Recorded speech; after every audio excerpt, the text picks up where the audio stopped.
Welcome. Thank you for joining me, the Old Grumpy Prosperity Team, and the Prosperous Diva for this special presentation of Grow Your Mind and Money.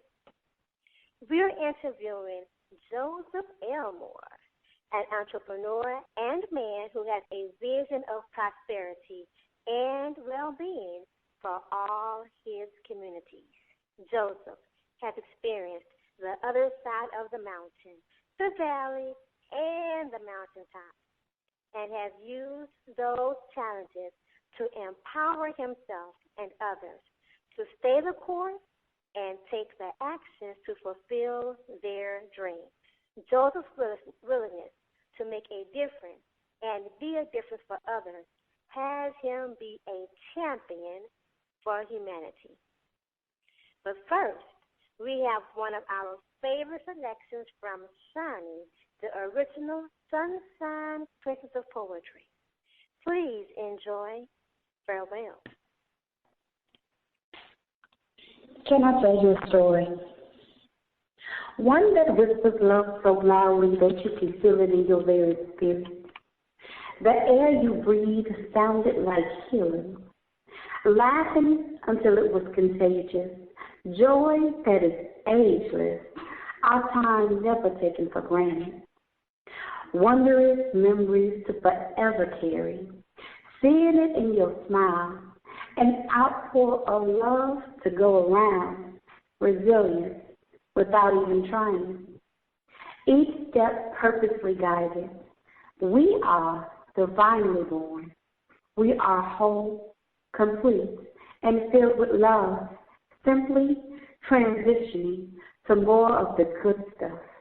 Helping hands, trust a friend, family lineage that seems endless, living without regrets, instead loving with intent, yes, being present, cherishing each day you rise, remembering it is still a gift.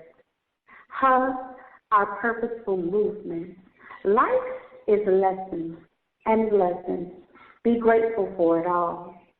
They say we don't know the time or the date, and we don't. So start living. Forgive quickly, laughing often, loving each other whole, because that's what matters the most. So wipe those tears and find peace in knowing my love is still here, always with you, even now. Snap, snap, snap. Go, Shani. Go, Shani. Before we continue, it is time to see what prospering thoughts that Ronnie B. has for us today. Mr. Ronnie? Well, thank you. And this is such a cool, prospering thought. Life for real. Indulge yourself in some enjoyable fantasies occasionally. Then take that positive energy and invest it in the true fulfillment available exclusively in your real life. Right here, right now, on this gritty, uneven expanse of reality is where you do what you do best. This is where you experience yourself making a real difference and enjoying how good and right it feels. Reality, with all its problems, contradictions, frustrations, and disappointments, is where your efforts matter. Reality is where you push through the challenges and work to lift yourself above the difficulties. Fantasy may excite you, but it will never satisfy your deep desire to make a real difference in the real world. Fantasy can ignite your imagination, yet actual effort is necessary to transform what you imagine into reality. Unlike fantasy, where everything is simple and awesome, real life is complicated, inconvenient, fraught with challenge. And that's what makes real life so incomparably fulfilling. Fantasy is fun and entertaining, and certainly has its place. Yet as attractive as fantasy may seem, real life is far better. What I'm present to about myself and growing my mind when it comes to the theme, life for real, this is my real life. It's not my imaginary life. It's not my play life. It's not the life I'll get to someday. This is it. This is my real life. To choose with it as I say. It's time for our special interview with that awesome gentleman. And, the brother looks almost as good as me. Joseph Elmore, Empress Nakia, please take it away. Thank you so very much, Money B. And I'm present to Life for Real. So, in this part of the interview, we learn about a challenge Joseph faced in having his dreams fulfilled, a challenge that knocked the wind out of his sails. Somehow, some way, he kept going and turned that challenge from seeming defeat to victory. First and foremost, thank you so much, Joseph, for being on the show with us tonight. We really appreciate it. It is my pleasure. So let's get down to it. All right, let's go. Oh, I love his energy. Please share an incident or time in your life that knocked the wind out of your sails when the going got even rougher and you felt like you were lost. Now, please be as specific as possible so we can truly appreciate what you were experiencing. Okay, let's go. So, I started wanting to be a filmmaker in college, right? My college professors, they all thought I was a really good writer. So I went to one of them and told them that I wanted to be a filmmaker. So they brought me into this room and they wanted to talk me into being a novelist. And I'm like, nah, I'm going to be a filmmaker. So one of my professors told me that you do realize that it's an 8 million to 1 shot that you will ever get a movie that goes to theater. Wow. So I said, well, you did say 1, right? Cool. I'm 1 person. I'm good. So I started my journey to be a filmmaker. I read a book I didn't even write at first. For a year I just read and studied and tried to understand. And one of the things that it said was the person who controls Hollywood are the writers. Mm-hmm. So I'm like, I wanted to make sure I was the best writer I could possibly be. So I started writing. And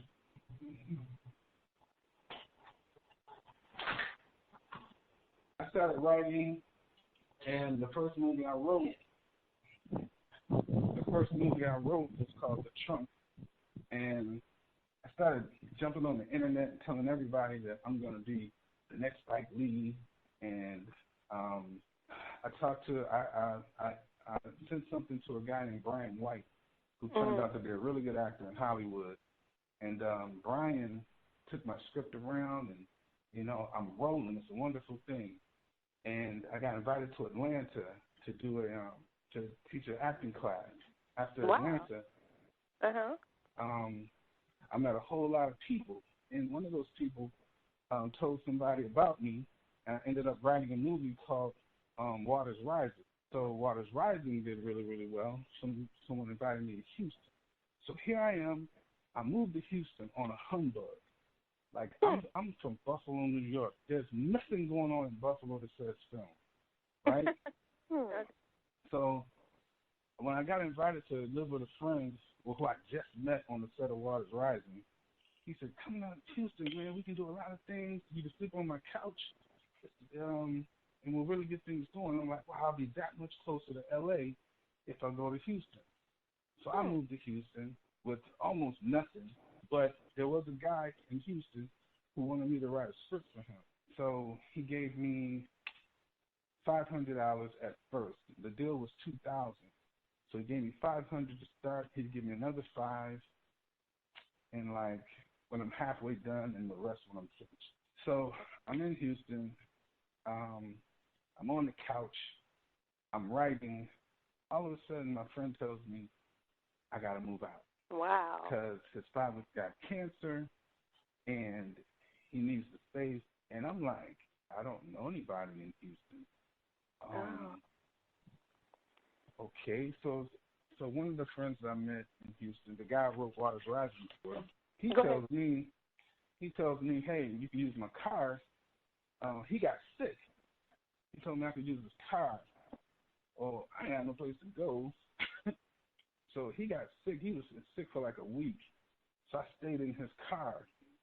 I had that $500, so I was like, I would go to Walmart and I would wash up, and then I'd go to CC's and I'd eat pizza because CC's is free all day.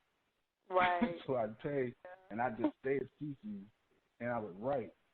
And so that was a serious challenge. I remember telling my mother what was going on, and my mother said, it's your journey. Go through it.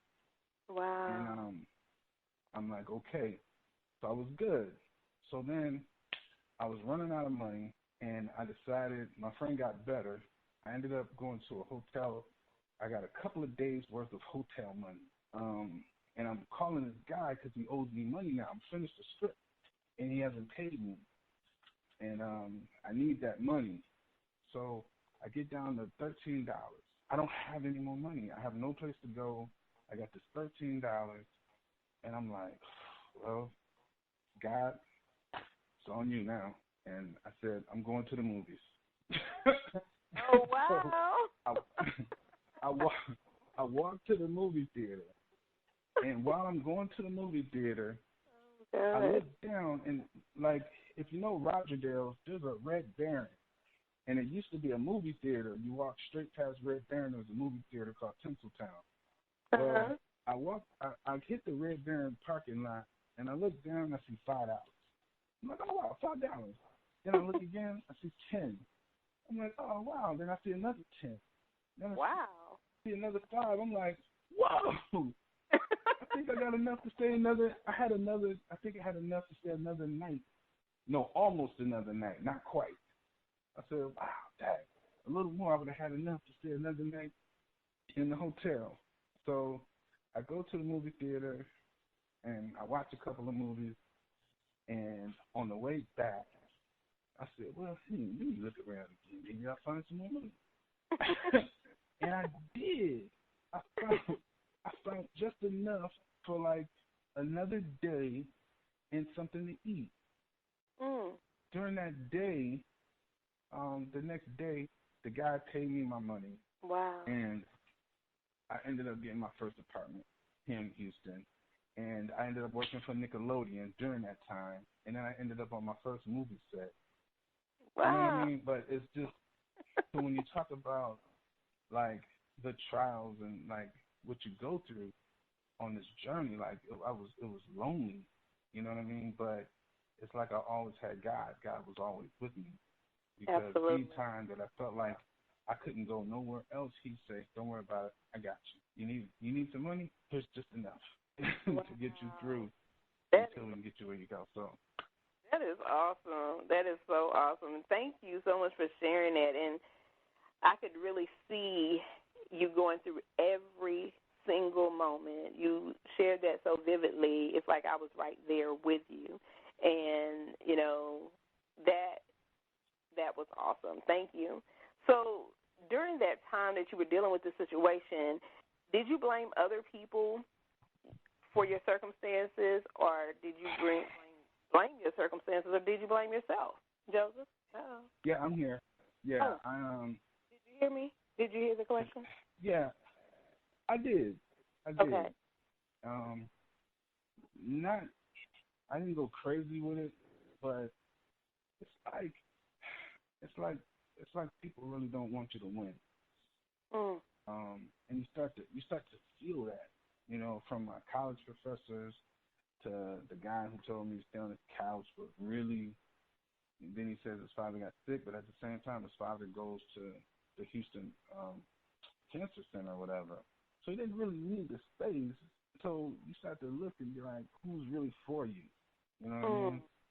And dealing with the situation with the money in the hotel, I started to realize it don't matter. It doesn't matter. God's for it. So that's all you need. And so wow. Okay, so at what point, not time specifically, but at what point did you stop caring about who or what to blame? It was, after I went out to L.A., I shot Speed Dating.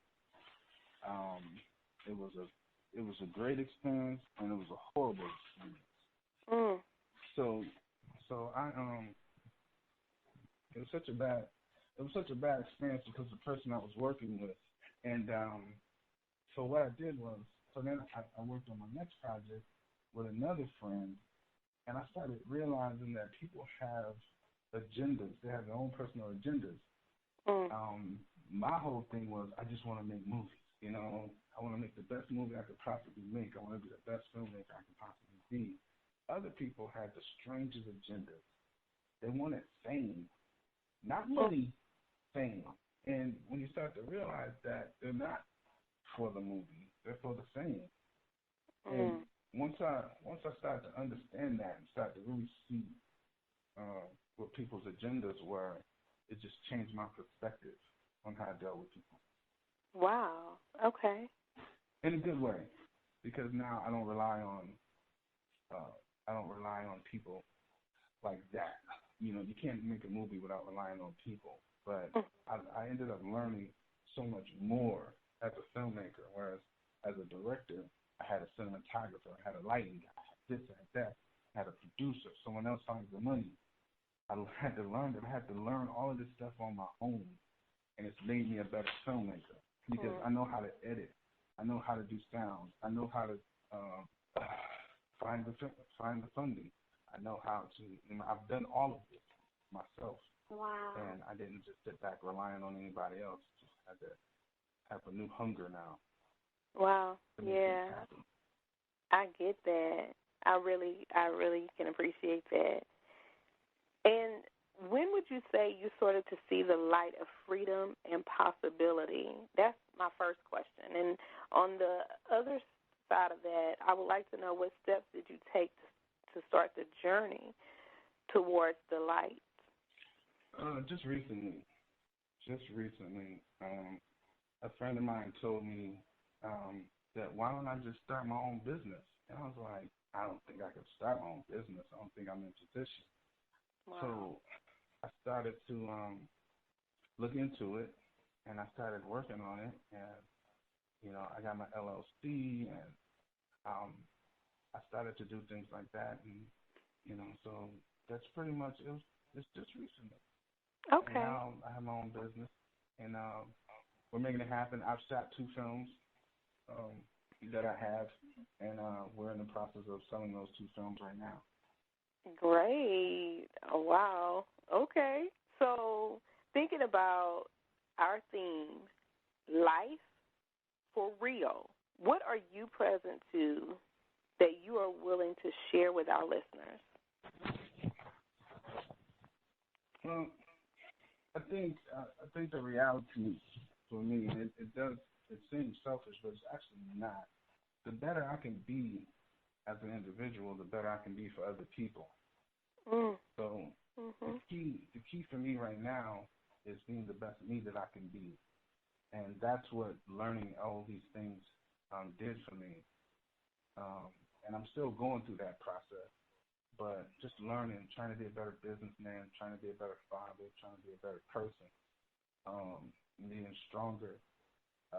Those are the things that's helping me. Because before, what was false was I need somebody to help me do this. I can't do it without somebody else. I'm always looking for somebody to help me. But the reality is, it starts with you. It starts with you. And if you take care of yourself and you build on your own, other people will come. And so. Yes. Thank you so very much. That's been my reality. So, thank you for sharing that. And our listeners are great and awesome all in themselves, and they would really, be able to receive a lot from what you just shared.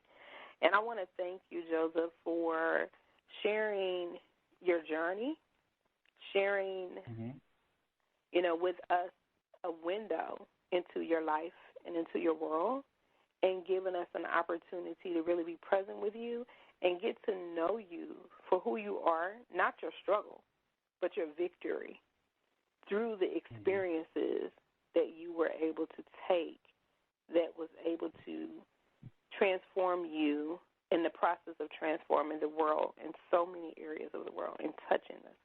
So thank you very much. And right now I'm going to check in with the divas and see what is present for them from the interview. And all right. and we're definitely going to hear more from you later in the show, so you just stay right there. We ain't done with you yet, okay? All right. So I'm going to ask Diva Nikki, what is she present to? What are you present to, love? Well, I'm present to a lot. The first thing I'm present to is the boldness of Joseph. When he realized that this was his passion, and after being told that, hey, you're a good writer, and deciding that he wanted to be a film writer, and having others want to push you and diminish you and limit you because of their own box of limitations. And him saying, I don't want to be a novelist. You said it's 1 in a million? Okay. Well, then I'm that one. And that is bold. And to take that same boldness, to risk it all, coming to Houston on a whim, no real certainty. And when things begin to fall into place, they begin to fall apart right after they fall in place. And yet, he's still here. And I'm present to the faith of a mother and her child's vision that not many get to experience right offhand. So I'm present to his mother, encouraging him, saying, hey, you know what? That's part of your journey. What you going to do? Either kind of like, in other words, either poof or get off the pot. But this is your journey. So what you going to do? I love that because it's like he didn't need that validation, but it was like he didn't need it, but he needed it. Do you understand what I'm saying? Yeah. And so I'm present to that encouragement. I'm present to the journey, and I'm present to him being here right now sharing this amazing story. Thank you. Thank you, Diva Nikki. I appreciate that. Ronnie B., what are you present to? Wow. I love what you ladies have shared and said what is present.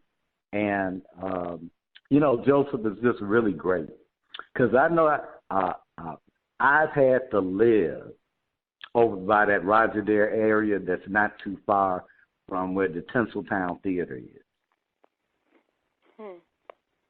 So I know of what you speak.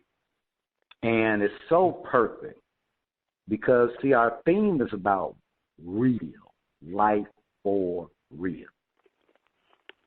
Real. And see, what you shared was real. Absolutely. Yeah, this is real. This is not pie in the sky. See, when you put your butt on the line, it's not about how you appear for anybody else but you. Right. It's not about, how can I do this thing in a way where I'll look fucking fantastic? It's about realization of a real dream in my lifetime. So, that's what I got present to. And again, I have been there under those kind of circumstances. I have been there where, hey, where am I going to stay? What am I going to eat? I've been there walking down the street and seeing $1 and taking that and going, thank you. This is but a sign of more to come. So I've been there. So I get the reality. And, something else you said, people's agendas. Now, here's some reality. Everybody got an agenda. I got an agenda. You got an agenda. We got that. The thing is, it's the ones who pretend they don't. You ain't got to worry about, I got an agenda. I ain't had no agenda. It's the ones who they are. That's who you got to worry about. So you can work with somebody else's agenda. Oh, that's your agenda? Cool. Let's see how our agendas can connect together. Exactly. Yeah. And we forward something. Absolutely.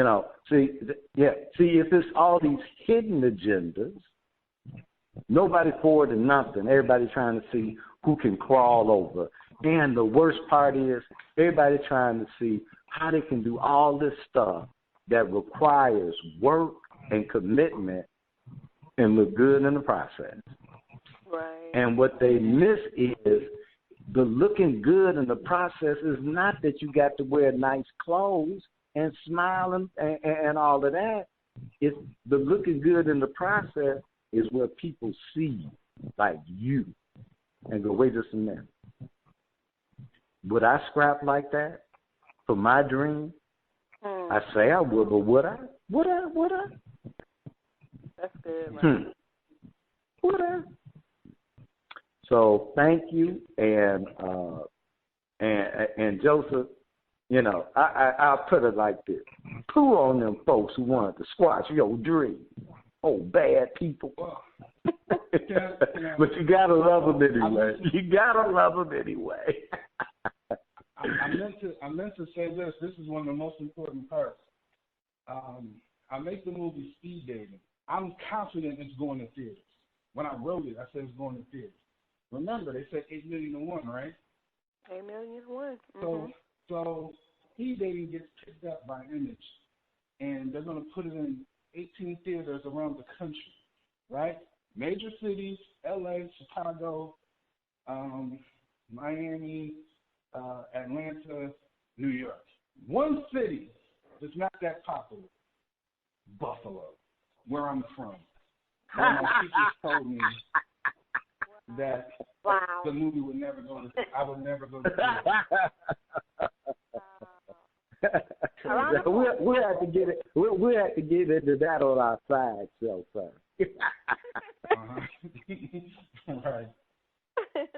Thank you so much, Ronnie. Thank you, Nikki, for sharing.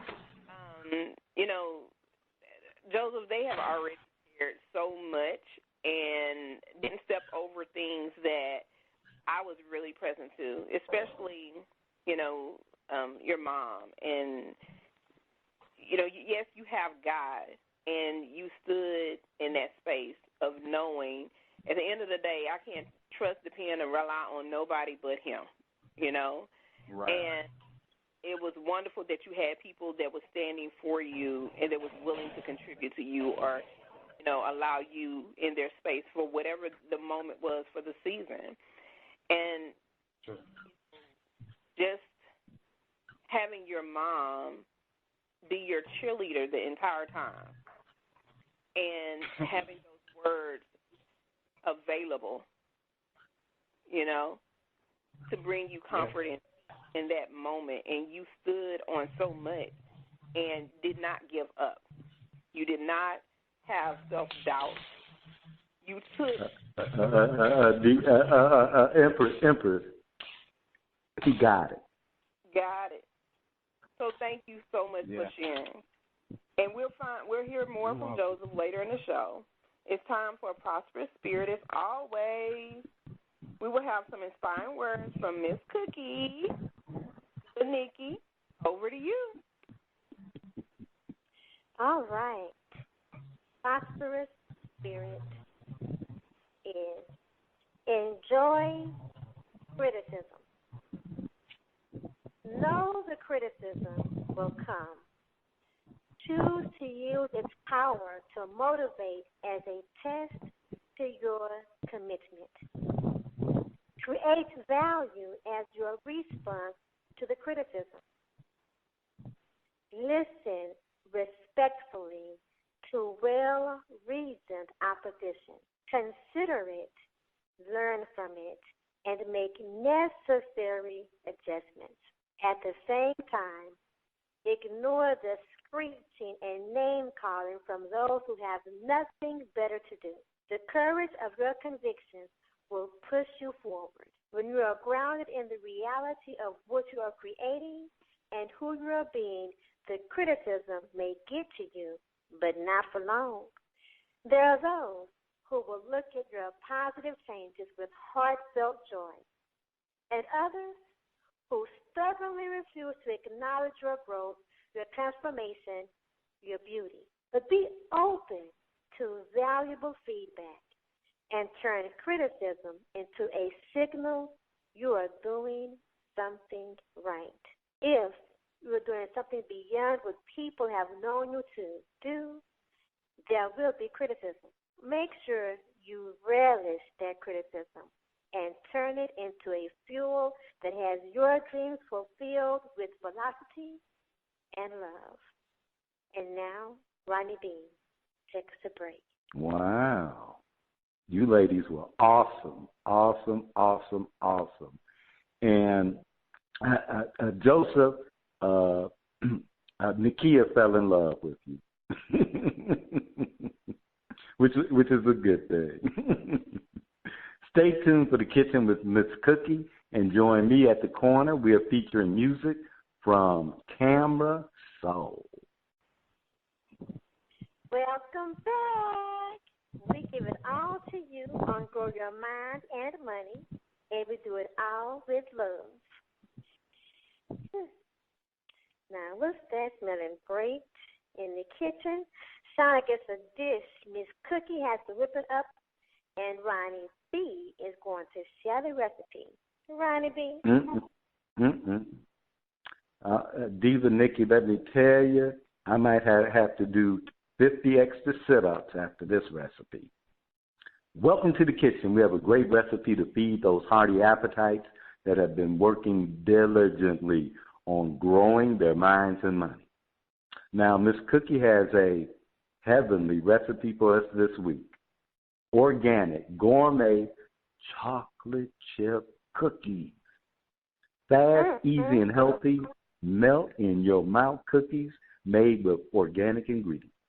Wow. Whip them up in 10 minutes, and your family will thank you. It makes 24. Now the ingredients. We have is 1.5 stick organic butter softened, 1 1/2 cups organic brown sugar, 1 1/2 tablespoon of vanilla extract. Don't get that dollar store soft, but go get you some real vanilla extract. 2 tablespoons of organic cream, 2 cage-free eggs. We want them free eggs, not the ones that have been held hostage. Get the 2 cage-free eggs. 1 3/4 cups organic flour, 1 3/4 teaspoons baking soda, 1 teaspoon salt or 1/2 teaspoon of sea salt, 12 ounces of organic cacao chips. Now, here are your directions. Place the butter in a large mixing bowl and add sugar, vanilla, cream, and the egg. Mix well with a stand or handheld mixer until everything is nice and creamed up. Add the flour, the baking soda, and the salt, and mix that all well. Now, add those cacao chips and mix until they are well incorporated. What that means is well blended. Now, place a spoonful of the cookie dough on a sprayed cookie sheet and bake at 375 for 10 to 12 minutes until golden brown. These delicious cookies will bring a smile to everyone's face. Yum, yum, yum. It's time for the corner with the Empress of Faith, Nakia. All Let's right. see if she's giving out some smooches and rolls. Over to you. All right. Y'all know I like this part. So welcome to the corner. We are featuring music from Camera Soul out of Bari, Italy. If I said that wrong, somebody correct me. Now, we asked the team to vote whether the track should get a smooch and a rose or if it needs some more fertilizing. So, Ronnie B., let's hear Existence.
Put your light on.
want to talk to our crew here, and is existence getting a smooch and a rose or some free fertilizer? Now, Joseph, I just want you to know when you're participating, feel free to give them whatever you choose. Do not hold Be honest. Be honest. Because what we're talking about today, we are talking about being real life, right? Life. Okay, so right. Nikki, Diva Nikki, what is our listener going to receive? Has existence gotten some fertilizer? Well, I got to tell you, Or I was over here getting kind of jiggy-witty. Kind of old school jiggy. You know, like really old, like kind of like 80s. Yeah. Jiggy with it. And I like it. I like existence. I also like street life, which is why I was getting jiggy with it, like 80s style, because it reminded me of street life. I felt like I was Diva Nikia for a minute, the way I went back. All right. So, it seems like there is lack of originality, but I do like where they picked this, where they got their motivation seemingly from. Seemingly. So I'm going to give them I'm going to give them a pick. I'm going to give them a pick and some petals. Okay. Not going to be called fertilizer, but peck and petal. A peck. Now, not a whole bunch of pecks, but a peck and a peck, and not a whole bunch of petals either. We're talking about one rose, petals off of one rose, petals off of one single rose. Sometimes I just don't be ready, y'all. And she was getting jiggy with it. Okay, thank you, Diva Nikki. So, now, Joseph, Mr. Elmore, I think smooch and a rose, are a petal, a peck, are they getting some fertilizer? What would you like them to receive tonight? I didn't think this would happen, but I'm going to give them some fertilizer. Wow. And I got reasons. What's your reason?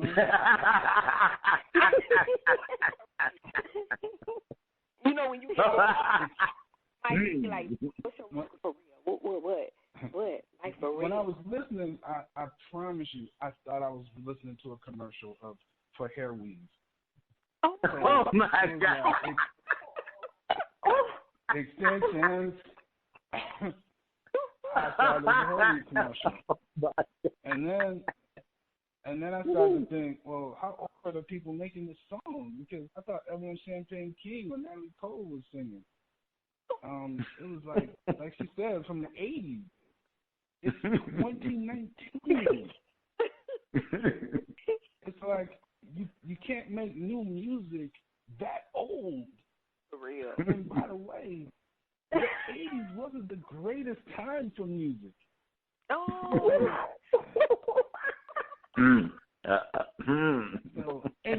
But here's the thing. But hold on. That's the bad news. The good news is, if I was to see them live, I would have a good time. I would have a good time. I like listening to music in person and this, that, whatever. And it seemed like the band was jamming. And so I get what she was saying about getting jiggy with it, even though that's not even an 80s term. Yeah, exactly. I didn't know what we were saying in the 80s. I was only like 10, like. Oh, wow. It was like, but yeah, it was like, I could feel it, but I was like, man, this song's so old. It's like, who's making this song? Roberta Flack. Oh. So, Stephanie Mills. I was very nice. Yeah, I'm sorry. Well, thank you so much. Ron told me to be honest. We did say be honest. For real, that's what we do. That is what we do. Ronnie V, over to you. Well, one thing is that they're out of Italy, and they're out of Italy. And let's see, They're inspired by Earth, Wind, and Fire, the Commodore, Tower Power. So they, like you said, they went back. Stevie Wonder, Erykah Badu, and one thing over in Europe right now what's really popular is a lot of those 70s and 80s. It's big over there. Maybe not so big over here anymore, but big over there. They love it. And I put it like this: they stayed in their lane, and for their lane, they was getting down with it. So, and their production was good as well. Like they you know, so they did their thing. I'm gonna go ahead and I'll give them some roses. I'm not gonna give them a smooth stuff. All right. So we got a petal and a peck. We got some fertilizer, and we got some roses, but no smooch. All right.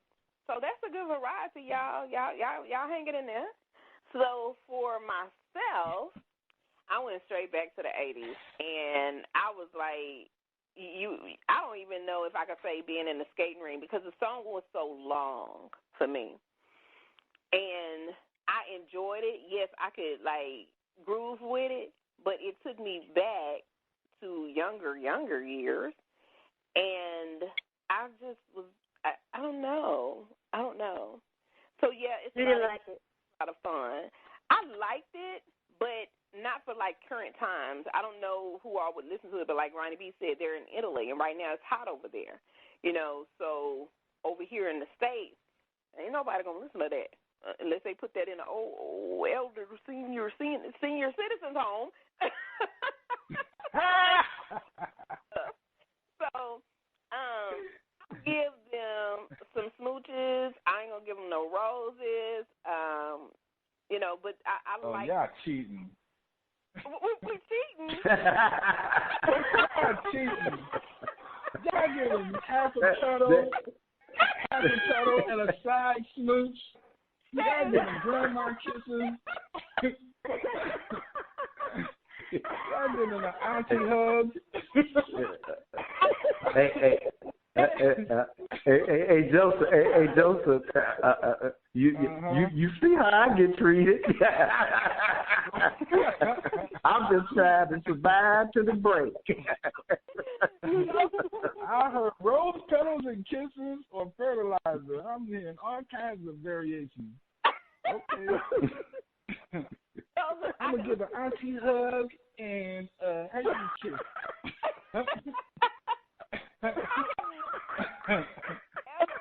I guess to say that we were cheating.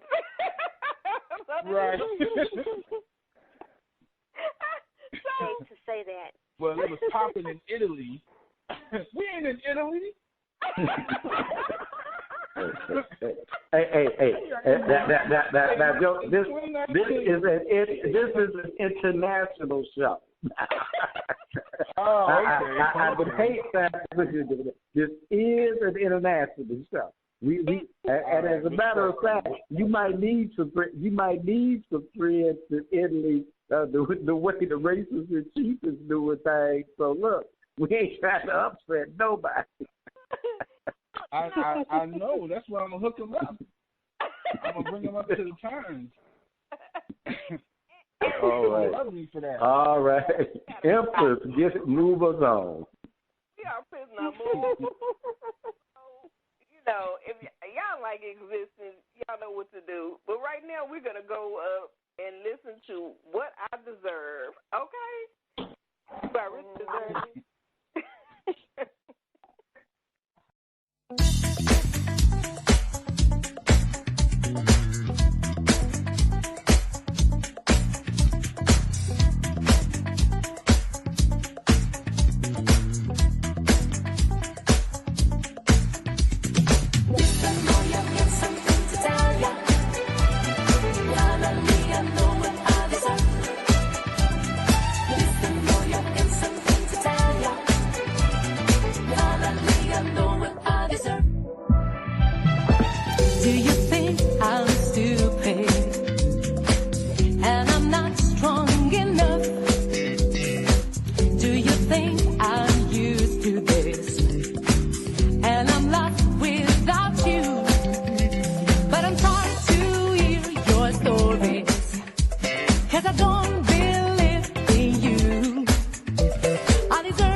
I know what I deserve.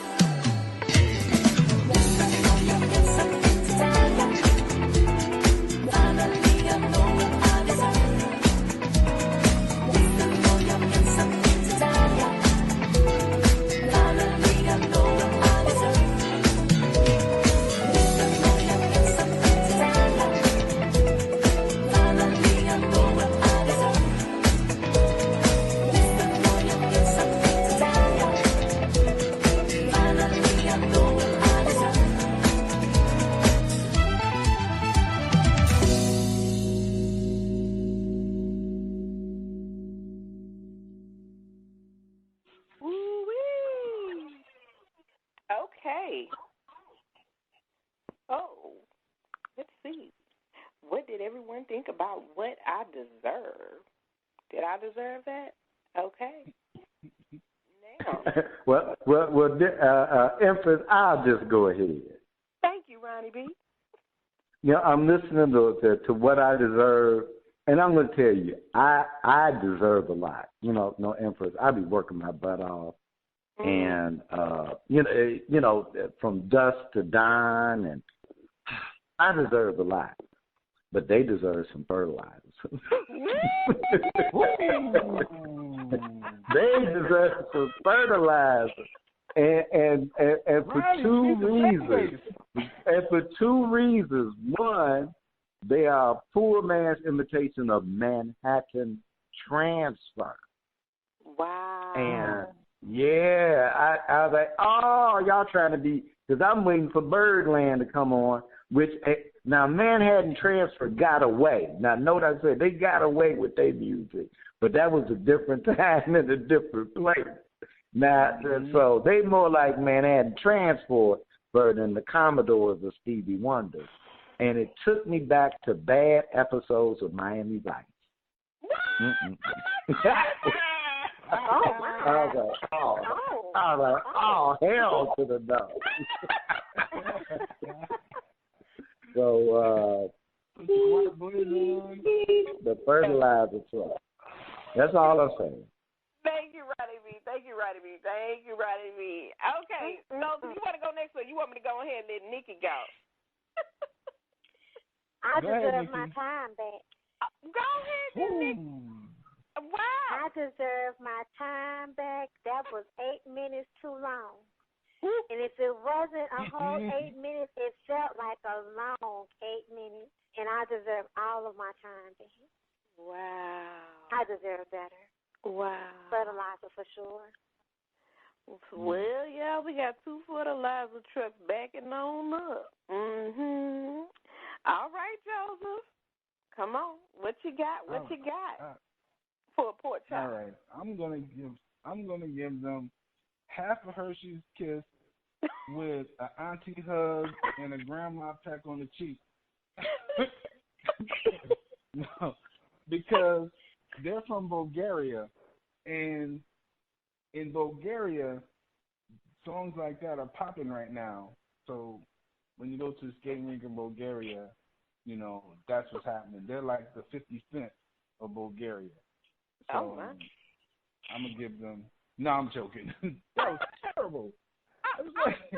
I didn't even know how to receive it. But I didn't know the difference between that song and Extensions. They both get fertilizer. They both was in the 80s. I'm like, where are they getting this music from? Whose grandmother is picking these songs? Because somebody's grandmother is listening to this music going, I know what they're talking about. That sounds good. That was somebody's great grandmother is like, what is this noise? I did not. That music is way too old. That's some old music. Who are these people making this old music? Oh my God. Fertilizer. Somebody's on a horse. They saw that CD on the ground, and that horse took that. Yeah. That horse painted that CD with some droppings. Wow. Well, y'all, okay. Y'all heard it from Mr. Joseph, from Nikki and Ronnie B. And, Y'all know I Well, don't like before you vote, I do want you to know that they were on the top 10 list for 26 weeks in Japan. 4. Wow. You can't even get it out. They're on the top. They were in the top 10 for 26 weeks in Japan. Yeah, I just wanted to, that might influence your vote. In what year? In what year? International show. In what year? 2017. And they are rocking and popping and breakdancing in Japan to this music. For 26 weeks, that is like phenomenal in Japan in 2019. And United States of America in 2019, and I hadn't heard music like that since I don't even remember how old I was back in the 80s. But I said, if some people in the senior citizens' home are really enjoying this music, and Nikki and Ronnie B know, I don't like when nobody steals somebody else's music, and then it can be identified, that's up like fire because there's no originality. So I'm going to have to dump the truck. Back it up, dump the truck. So we got 4 votes for fertilizer on this track, baby. Now, what I deserve, not that.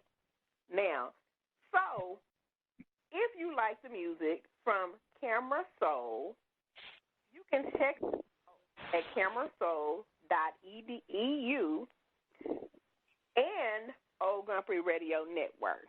And y'all popping in and doing it big up there in Japan and in Italy and everywhere else. So we wish y'all well in all of those places by far. But right here, right now, today, it just ain't working out.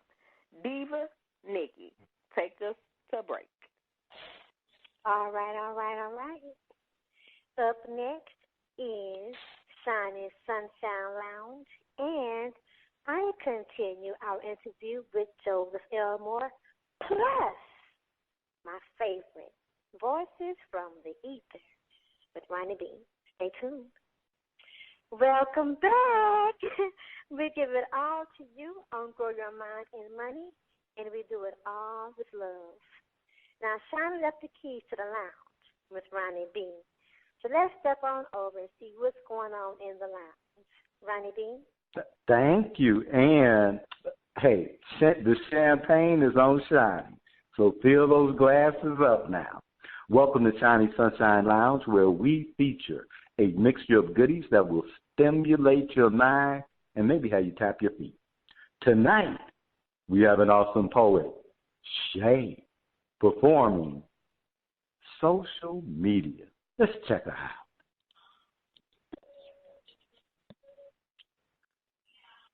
Honestly, you're so cool. Can we take pictures of our food and our food set? Our smiles, like wearing slips, so everyone can see how perfect we are. Can we hang? Can we punch tomorrow? The dog or anywhere so brick walls, hair like this, avocado bread, open or something like this. We write poetry in person, be healthy every couple of weeks, months, maybe. Can we leave? Can we hit one of tonight? Not just we be like this. Please don't forget. At the end, I know.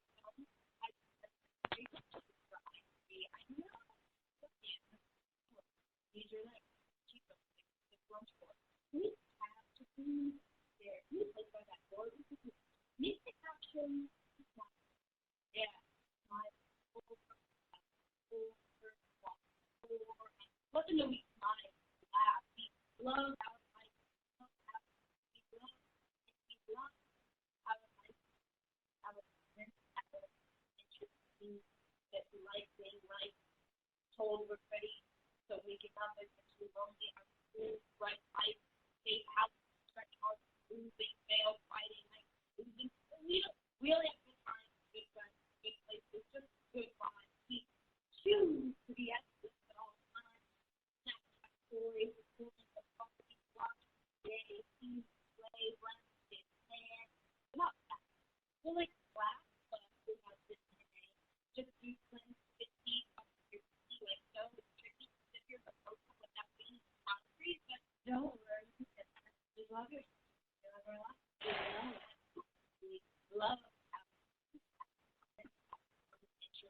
things that you like to do, right? Because we don't know what to say for. We don't quite right. We're not even running that. We want to go until we it is cool. It is now. It is special cool. The entrepreneur world, the artificial world. I'm not like the other girls. I'm not like the other girls. We have 12 people. No real friends. Exclusively exoskeleton. We hide our thoughts. Because fucking honest, we're boring. And we've never had it. One day, people finally change purpose. But it's still, yeah. But please share a screenshot. Like, let me know that it's better for community. We definitely have like the staff, race training, platform, creators, makeup, corporation, all things, things,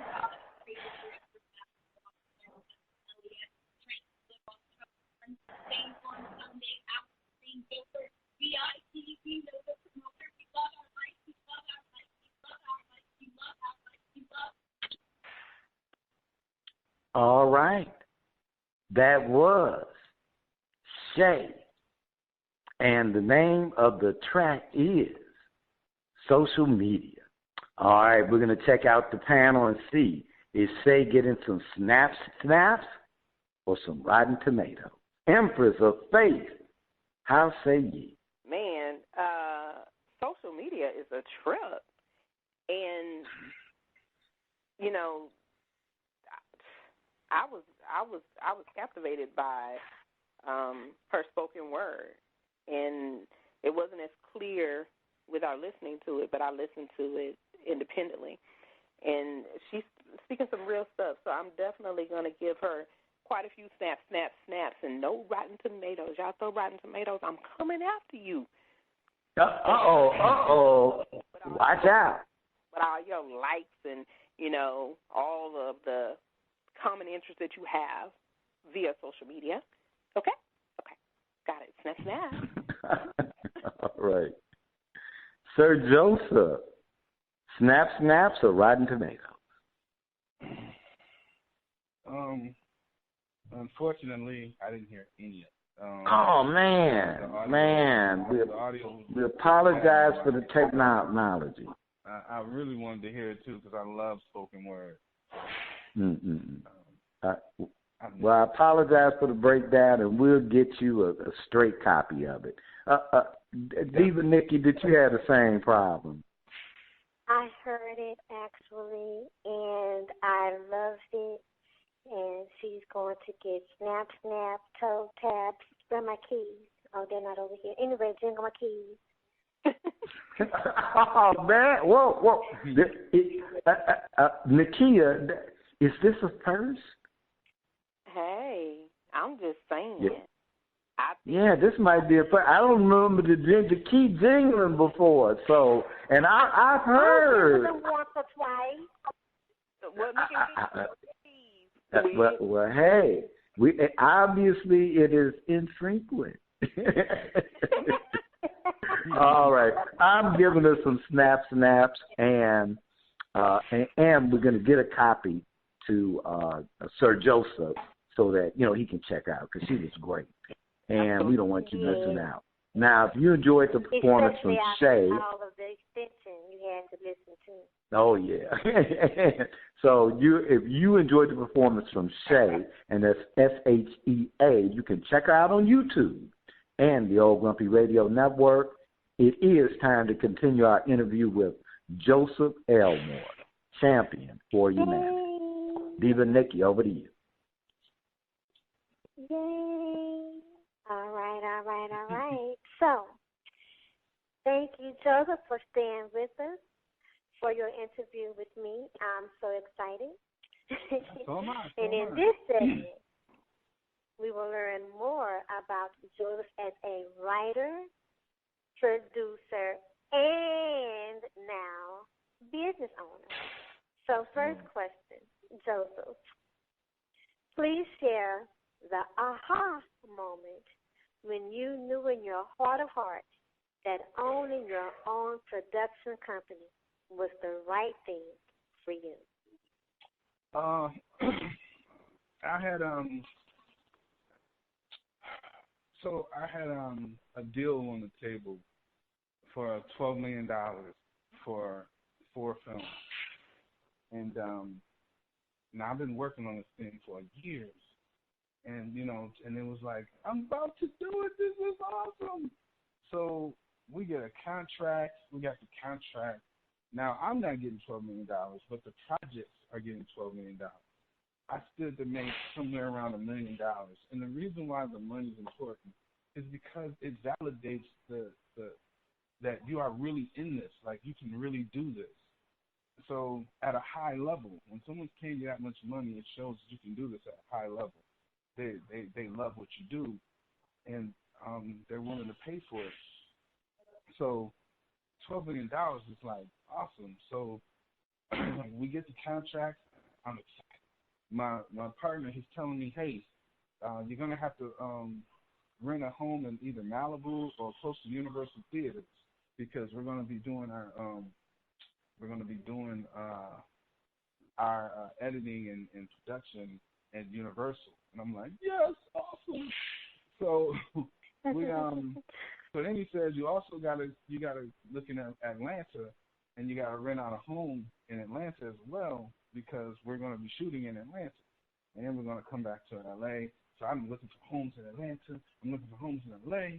The woman I'm dating at the time, we're looking for a home in Houston because I can afford it, and you're gonna get a really nice home. And now I'm looking at cars and all this other stuff, and I'm so crunk. The work of being a filmmaker, that's nothing to me. That's like breathing.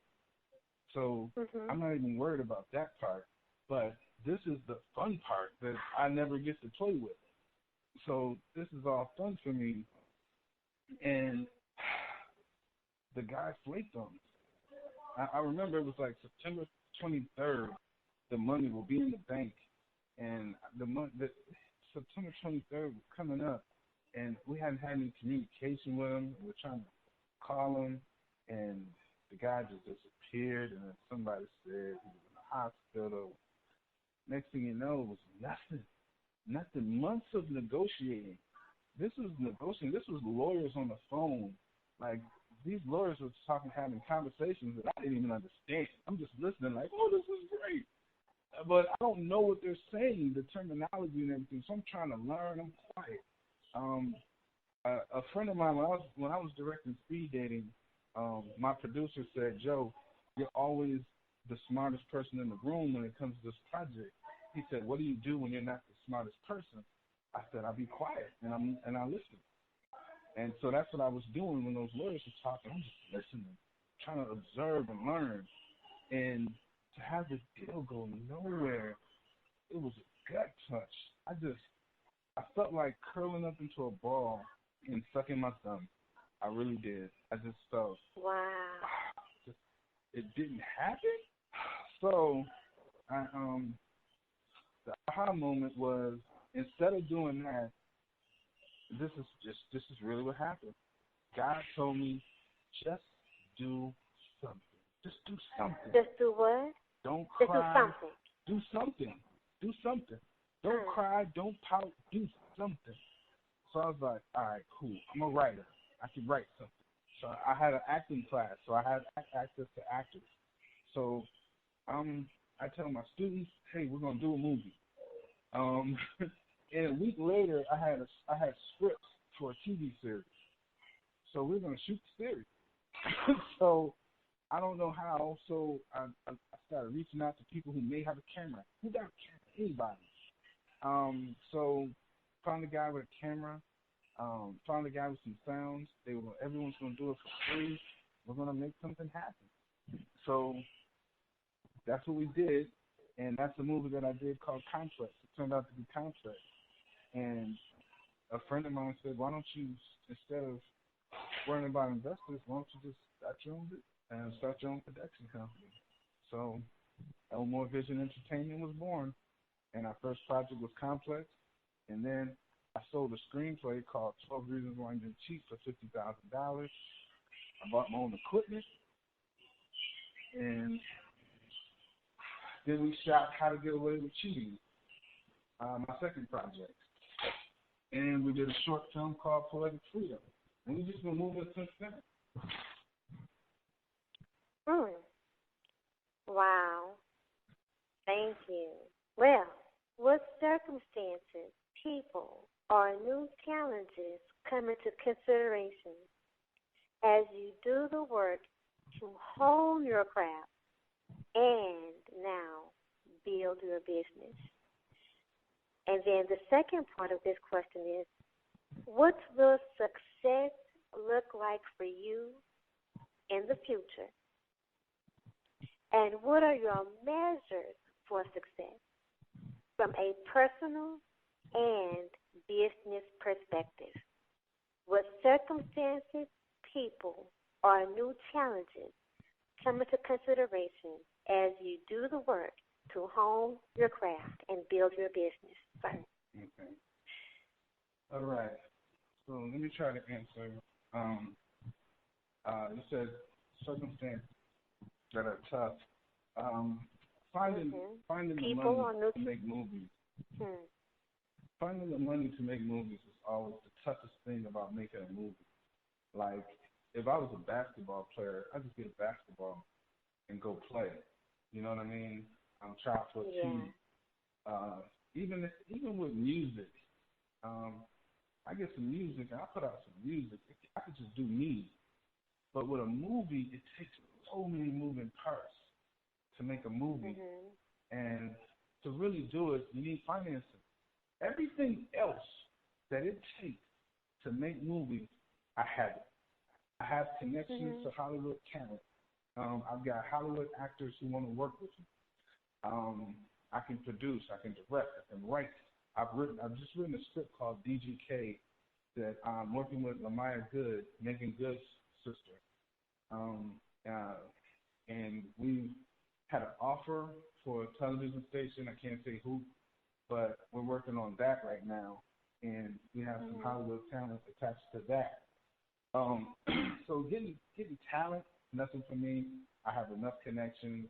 I know where to go to get this thing sold, to get projects sold.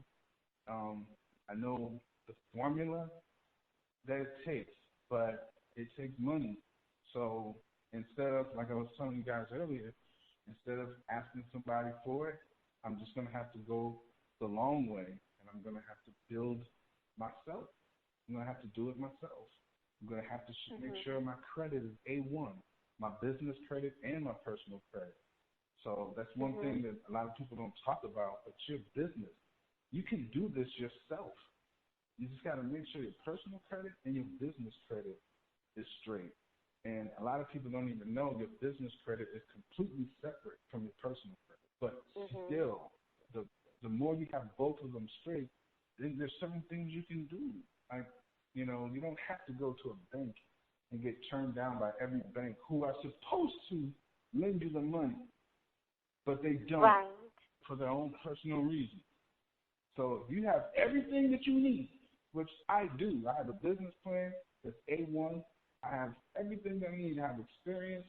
I can show you how I get it done, and they'll still turn you down just because they can. And then someone else who has nowhere near the experience or business plan or whatever, they'll say yes. So you can avoid all of that by just making sure your credit is straight, your business is straight, and there's certain ways you can do it. And I'm learning those things right now. But that's always the toughest thing for me. It's never been talent. It's never been networking. None of that. It's always been the finances that it takes. And if I had that, even I'm like what Tuffy says, you put me in the jungle, and I'll come out wearing a chinchilla. You give me a little, I'll make a lot out of it. I took $10,000 and made 2 feature films, and they're both bananas. They're both bananas. I can put my movies up against people who have done movies for $400,000 around here. Right. And that's a fact. And I'm not being cocky. I'm just saying that the heart that it takes to make these projects, I have that. The hunger, the perseverance, the sweat, I'm with it.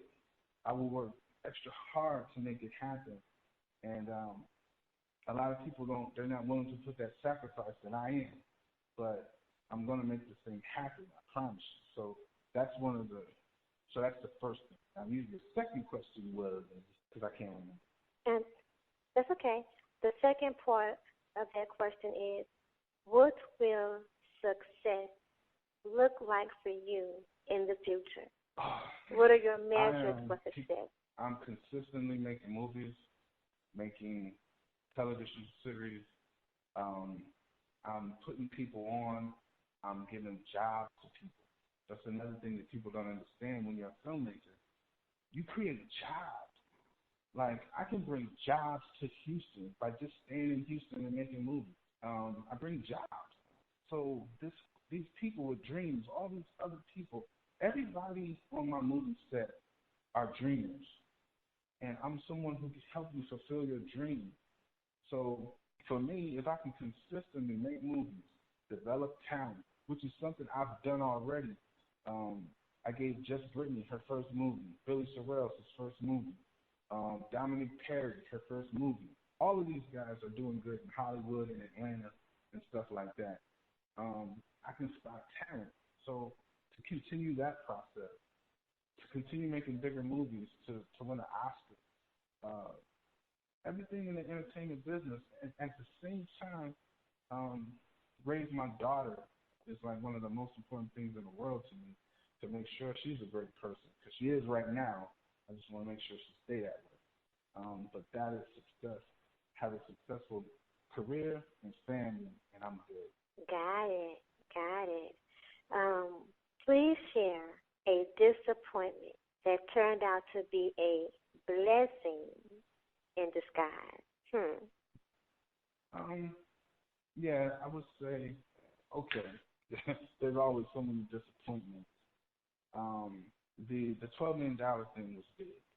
I also had a disappointment where there was a group of people willing to give us $60 million for my first film, Speed Dating, and another package. And my producing partner, she didn't want to do it.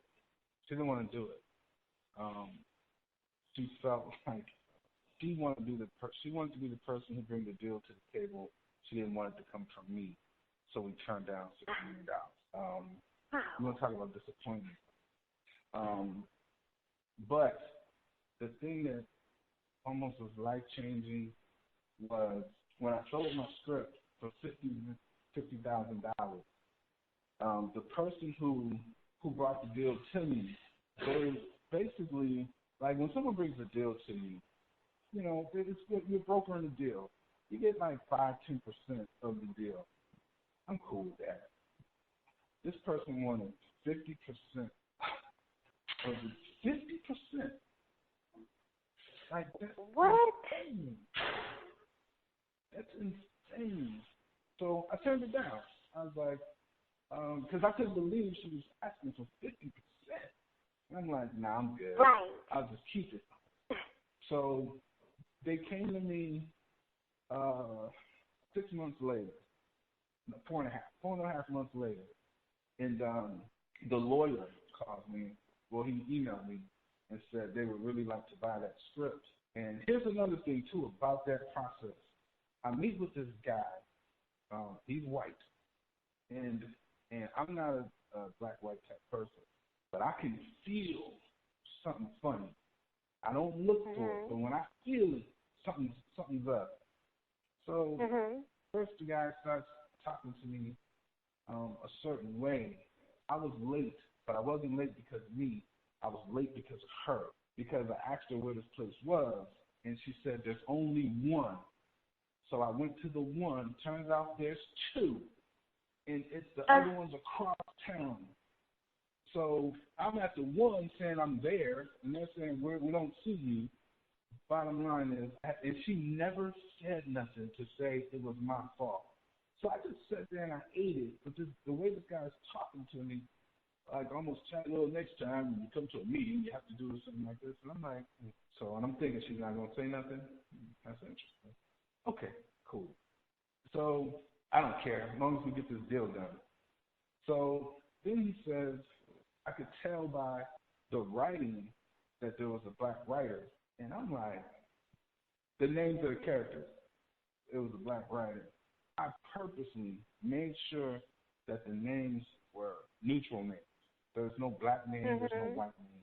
They're just like Lisa. Lisa's not a black name. You know what I mean? So right.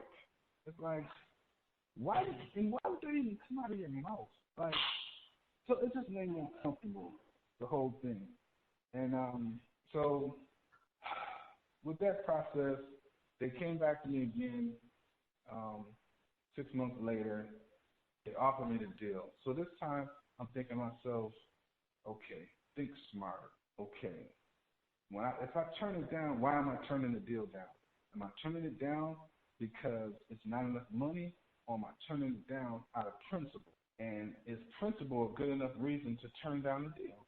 So I said, well, let me look at it like this. If someone came to me and said, hey, I'll give you $25,000 to write for me, would I do it? And the answer is yes. If someone came to me and said, hey, I'll give you $25,000 for your script, would I do it? The answer is yes. The only reason I'm turning it down is because the deal was 50, not 25. So I had to take my pride out of it and say, you know what? Forget it. I'm going to take the 25 and I'm going to buy my own equipment and I'm going to elevate myself in this game. So that's what I did. I sucked it up. I put pride aside and just focused on business. And that is what got me the equipment. I have a drone. I have my own camera. I have my own lights. So now a lot of things I can do. I can do videos for other people. I can do corporate videos for people. I'm an excellent editor. I bought another computer. You know, I just focused on investing in myself with the money that I got. I didn't buy a car. I didn't buy new furniture or nice clothes. I invested in myself.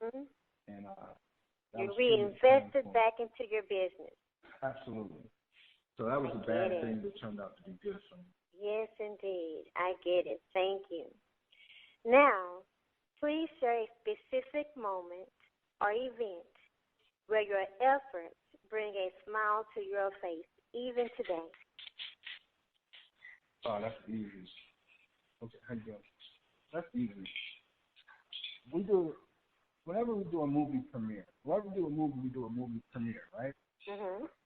My favorite part of making movies is just sitting in after the movie's done. I did what I was supposed to do. I always can tell what's going to hit in a movie theater. So after the movie, you got to remember, a lot of people that's in the movie, they've never done this before. This was their dream, right? This was their dream. So I get to see people fulfill their dreams.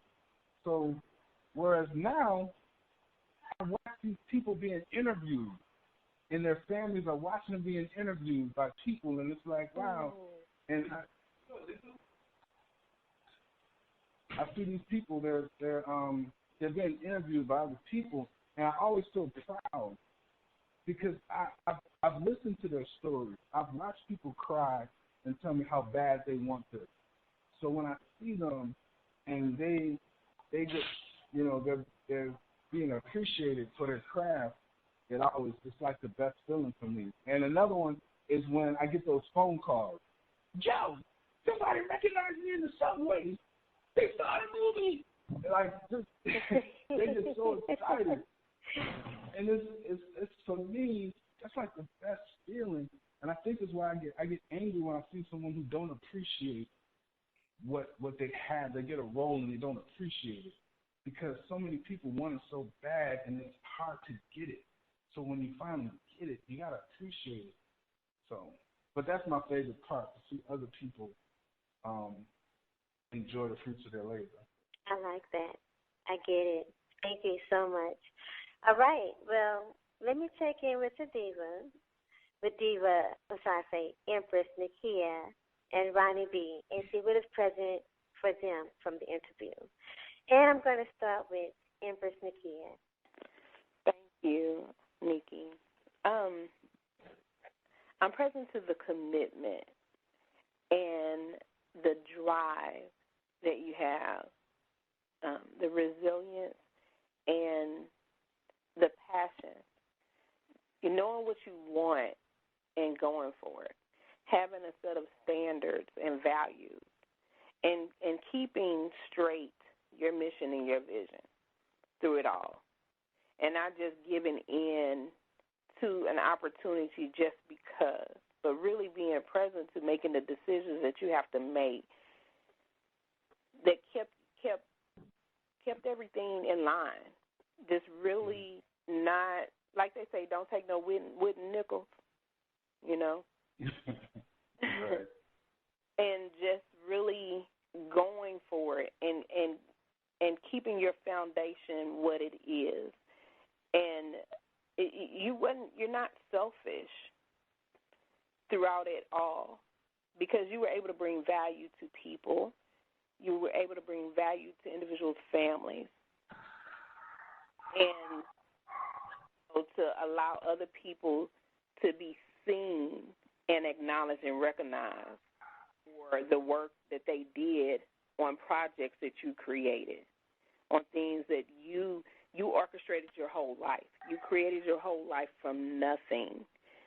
There was a vision. There was something that was present to you, and you took it, you got it flat, you got it clear, you put it in existence, and you created it. And no matter what breakdowns came before you, recreated. You got clear with it. You was present to it. You were open, you saw it, right? And it was a reality for you. But you cleared the space of that experience and had nothing, and transformed it into a life worth living, into a life you yourself could value and appreciate, because you created it, and now you're hiring people and you're giving back to so many people, and you're not just taking up, stock and running away with it. You continue to bring and feed and elevate and feed and bring and elevate. So thank you so very much for your contribution and for allowing us to hear you share your experience and your moments. So thank you. Thank you, April Sakia. I appreciate that. Ronnie B., what is present for you from the interview? Wow. And, there are a couple of, I always like to look for key things that a guest says during the interview. And one of the key things that you said was around, hey, here it is. I have an A1 business plan, A1, and nobody will give me any money. Right. And so many I'll say aspiring entrepreneurs think that an A1 business plan is a guarantee to get some money. Right. They think it is a guarantee, and they have been wrongly taught that way. Yep. Because, this is really great, because our whole theme is about reality. For real. And see, the thing is, what Joseph has been saying is the reality of creating a business from you. The reality. It don't effing look pretty most of the time. Because most of the time, you got to create resources. You got to create connection. And you can have a great business plan, but where in your business plan does it say that, well, I got to create a friendship with somebody who has a resource that I need because I can't afford to pay for that, but they really want to get involved with something I'm doing so that we can, use that resource and be partners. Right. You don't usually see that in anybody's business plan. But you know what? It should be, because that's closer to the reality of what you're going to need to do. Facts. Unless you big corporation that already has cash where you don't need. But I put it like this. The big corporation got to do the same for them to evolve. Right. So, just really great. And for those, quote, aspiring entrepreneurs out there, get this. Your A1 business plan is not a guarantee that somebody will give you some money. Mm-hmm. Now, if you are the kind of person that because of who you are and the integrity that you have, and people have seen how you will put in the work, money will come your way. Some kind of way. Joseph might sit up there and say, well, look, I'm going to do 50 commercials so that I can get this money to have this film project. But since I got the knowledge and the skill to do it, guess what? I can do it. Mm-hmm. Or I can do something else. But there's a way because he done already did the work. So that just really, that stood out. That really stood out. So, and then as Nakia was saying, just the commitment. And this is really, really awesome because Diva Nikki is like in an in-depth conversation. I mean, deep into the world of commitment. Deep into the world of commitment. And guess what? If she's in a conversation deep into the world of commitment, everybody around her is in one, whether they know it or not. Right. Whether they know it or not. Yeah. Whether they know it or not. The stuff around it is going to get cleared up. That's just how it goes. So, but the other thing is that, and people oftentimes don't get this because they have an expectation of how things externally should look. See, you should not be a humble person. Hey, you got hit movies. You should not be a humble person because externally, hey, when you got it like that, but see, that's not reality because the reality is most overnight successes took about 30 years. Right. Took about 30 years. Well, okay. And the Diva Nikki, back to you. Hey, all right. Gotcha. Thank you. What's present to me, along with everything Empress Nakia and Mr. Ronnie said, is each and every time you're being introspective. And after your moment of reflection, to be introspective, you're willing to yield, concede, or move forward as planned. But whichever way you do, whichever way you go, whatever you choose, because you've been introspective and because of your passion and determination, you make your decision with boldness, even in humility. Now, of course, if you can't tell, Joseph, we could talk to you forever. But it is time for us to mosey on over and listen to the voices from our ethers. So, Ronnie B., would you please give us the honor? All right. And Joseph, I just want to acknowledge we're running a little bit over because you just shared so deeply. We wanted to get it all in. So please stick around with us. If there is a point where you need to be responsible, we got it. All right. Our voice from the ethers comes from Gertrude Bachman out of Toledo, Ohio. And she says, Diva Nikki. Diva Nikki. I have listened to a lot of your shows and participated in several of the Diva workshops. They are great. I am having a hard time applying the information you're sharing with us in building my business. It seems like I just can't find people who mean what they say when it comes to being partners. Interesting, ain't it? They want to show up to look good, but then when work needs to be done, they're always too busy. My occurring world seems to be filled with a bunch of bullshitters. Why do I attract the wrong people? What can I do to get the right people in my life? By the way, Diva Nikki, you are the best. I love when you go deep with a guest. Well, all right. Wow. Gertrude, well, we're just going to start out with, and Joseph, we're going to invite you to chime in as well.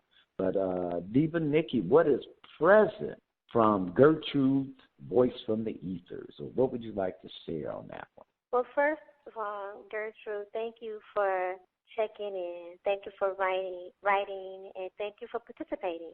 I want to say that the first thing I recommend everyone do is take a good look at ourselves and how we are showing up for the things that we have offered other people to get involved with, and how have we shown up before in other areas and other things that this is showing up for us constantly. Now, that's not to make you right or wrong, and it's not to make them right or wrong either.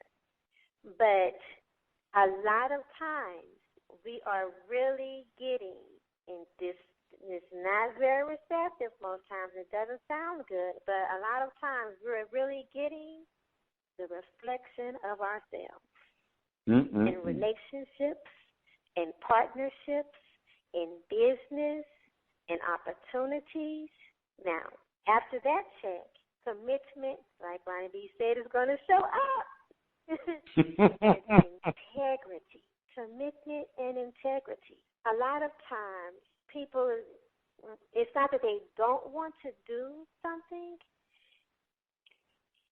Sometimes it's hard for people to commit and understand that it is a commitment to something if they feel like even what they desire or want to do is better than them. They don't deserve it. They don't deserve the results. What if I do this and it actually works? Then what? You'd be amazed how many people are fearful or more fearful of things working out than it not working out.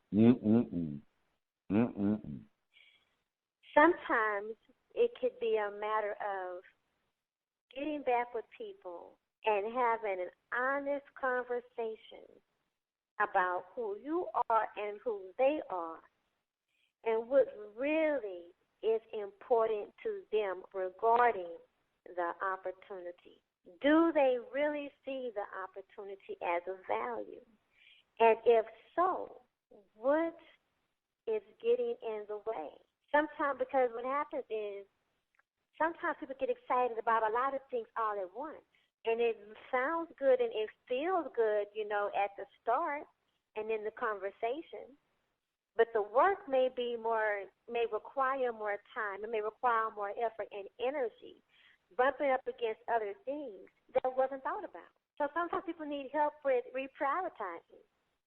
But the one thing that you can do for yourself is to be introspective, and you stay committed. You stay committed. You keep up with your word, and you keep your vision and your ideas plain, and you do whatever it is that you can do with what you have right now, and have some ideas, a work plan of what somebody else can do when they show up. Because if you just sit down, nobody else is going to show up. If they do, you're not going to be ready, and they're going to walk away. So you stay ready so you don't have to get ready. Stay ready so you don't have to get ready. You commit when nobody else will commit. You keep your word. You be your word for your vision. You be your word for your desires. You be your word for your plans. You be your word. And let the universe, let the Most High bring who and what needs to come by your commitment and your integrity. Ronnie B? Okay. All right. Is there anything else, Diva Nikki? I'm done with that for now. Okay. All right. Empress of Faith Nakia. I'm passing the mic to Ronnie B. Empress of Faith Nakia. How say ye? Is there anything left? Well, remember, and I want to get this clear for the listeners. We're not like finding stuff to praise people. We really aren't. What we're looking at is where we can distinguish something that makes a difference. So so listeners, I know it can sometimes it kind of might slide that way, and we have to reel folks in because they just love that deeply and have been moved that much. But we really are not praising. Most folks, they got enough praise. but we are acknowledging things that are in the space of what's there. Empress Nakia, go for it. Thank you, Ronnie B. Okay, I just want to, what Nikki said was on point. And the only thing I wanted to add was when Nikki spoke of the reflection, when you're doing what you get, then sometimes there's things that you have to clean up for yourself. And there's a lack of integrity in our lives as human beings. And sometimes we have to go back and see where we haven't forgiven someone, where we said we were going to do something that we didn't do it, where we didn't honor our own word with another human being, or we didn't honor our word to ourselves, which is oftentimes where we fail to perform when we fail to honor our word to ourselves. And all it is going back and cleaning it up with ourselves, cleaning it up with, a family member or friend or someone from years ago or whatever, whoever it may be. And once we do that, once we have that space, that clearing, that freedom, then you'll be amazed at what happens and who begins to come into your life and who begins to, how you see relationships evolve and commitments become true commitments and actions become true actions, and you won't have that old reflection that you were looking at. Now you will see the new person that you are, the transformed person that you are, because you won't have that old stuff anymore. You won't have that junk. And now all you have is a space of freedom, prosperity. You have the ability to create anything that's possible. So that's all I wanted to add in what Nikki was sharing. So that's it. Thank you. Thank you, Empress Nakia. Thank you. All right. And our guest, Joseph, is there anything present for you you'd like to share with Gertrude that might make make a difference with her having a bunch of bullshitters around? Okay. I had a boss one day. He told me, "You are who you hang around," right? So, thinking about that, like, I'm having this conversation with 3 people, and the one thing I'm getting out of this conversation, because she said that she listens to Nikki all the time, and I get why, because you guys are people who I would love to hang around, because of I think you'll strengthen me as a human being. Wow. So I get that. And for Gertrude, I think the people who you're reaching out to might not be the right people for you. And that's okay. Good thing you found out now before they really could hurt you. Now, for me, I would say, and it happens for me in business, it's like you can't rely on certain people. So I had to learn how to do so many things myself, that I don't rely on certain people. So when people come to me sideways, I can see it because I'm not desperate to need you. You know what I mean? Oh, yeah. I'm not desperate to need you. If I was desperate to need you and you come to me sideways, I'm like, yes, please help me please. But now I'm like, nah, I'm good. Yeah. You need some help with it? Nah, I'm good, because like Nikki was saying, it's the commitment. You come in, like, people are asking me, hey Joe, can I come work on your movie set? You need some help on set? I couldn't help you on set. I'll be like, nah, I'm good. I always need help on set, but I need a commitment. You come in for 2 days, and then day 3, you just decide to not show up, and I need you. That doesn't help me. It doesn't help me. You actually hurt me. But people come in for their reasons. Like, say I have an actor on set who everybody knows. I did Poetic Freedom, and I brought Wesley Jonathan to Houston. And everybody knows Wesley from Roll Bombs. So people wanted to meet him. So they say, hey, Joe, I'll help you on set. And they try to come on my set, and basically steal my contact because they're filming. They want to meet Wesley and get his phone number and blah, blah, blah, blah, and say, man, you can be in my movie, da, da, da, da. And then now that they got that, they bounce, and now they don't need me no more. So I don't do that. I don't need them because we got a crew. But I because I can do some of the things myself, I don't need the people who come in sideways, and I can see them for I would say, phony. Because if you can't really commit, you're being phony by offering. I don't offer stuff that I can't commit to. I just don't offer. If someone say, hey, Joe, can you tell me? I'm like, I wish I could. I just don't have time. I'm honest.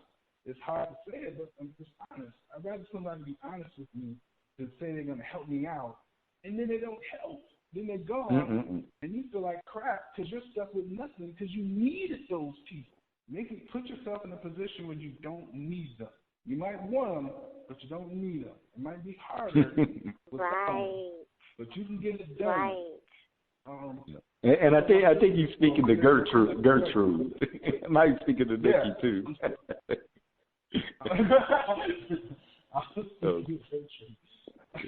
But so I told my sister once, where there's a will, there's a way.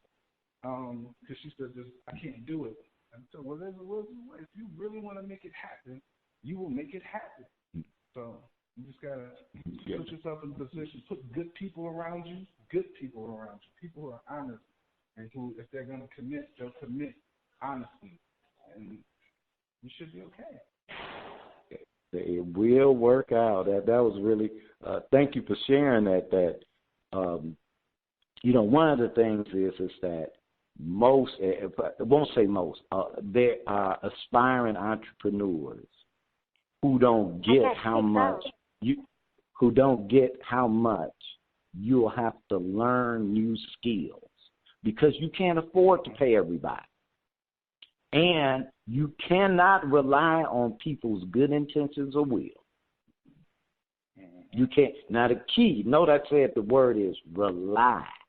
Because if you build things with integrity, if you build things with your commitment, I'm going to share this with you, Gertrude, before I say anything else.